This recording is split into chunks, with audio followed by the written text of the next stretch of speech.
এই গাভীটা যেমন তার বাছুরকে হারিয়ে বুক চাপা আর্তনাদ করছে, ঠিক তেমনি কোনো খামারের শখের গরু যদি এরকম অবস্থা হয় তাহলে শুধুমাত্র সেই বুঝতে পারবে যে এই কষ্টটা কতটা যন্ত্রণাদায়ক এবং বেদনাদায়ক। সত্যি কথা ভাই, আপনারা বিশ্বাস করতে পারবেন না, যখন একটা খামারির শখের গরুটা মারা যায় তার জন্য সেটা কত কষ্টসাধ্য বিষয়, সেটাকে মনকে বুঝ দেওয়াটা।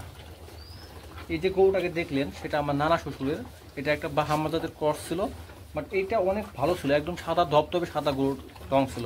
আমি আজ থেকে 6 মাস আগে দেখছিলাম, তখন এই বাছুরটার দাম হয়তো 65,000 টাকা। বিগত 3 মাস ধরে এটা ল্যাম্পি স্কিনে আক্রান্ত। 2.5 মাসে উনি 20 থেকে 25,000 টাকা পুরাইছে শুধুমাত্র এই গরুটার জন্য। পরে আমি আমার নানা শ্বশুরকে বললাম, নানা আপনি তো গরু পিছিয়ে অনেক খাটাখাটনি করলেন, অনেক পরিশ্রম করলেন, কিন্তু দিন শেষে তো আল্লাহ তো এটাকে রাখলো না, কিন্তু এখানে কিন্তু দোষটা কিন্তু আপনারই। উনি বললেন কেন?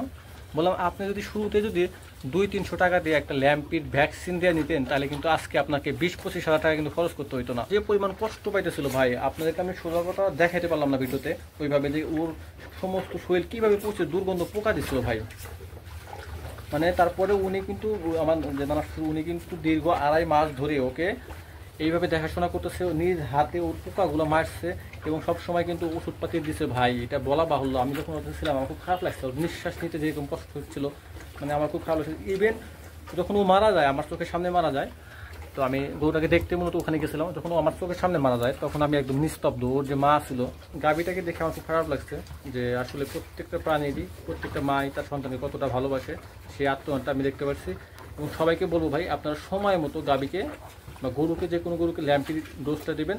300 টাকার জন্য ভাই আপনি 20-25,000 টাকার সাথে আপনার শখের জিনিসটাকে হারাবেন না ভাই। যদি আপনারা আপনাদের শখের জিনিসটাকে না হারাইতে চান তাহলে বলবো ভাই, সময় মতো ভ্যাকসিন করেন, সকল প্রকার রোগের ট্রিটমেন্ট সঠিক সময় মতো করেন, তাহলে কিন্তু পরে কিন্তু পস্তাইতে হবে। আশা করি সবাই বুঝতে পারছেন।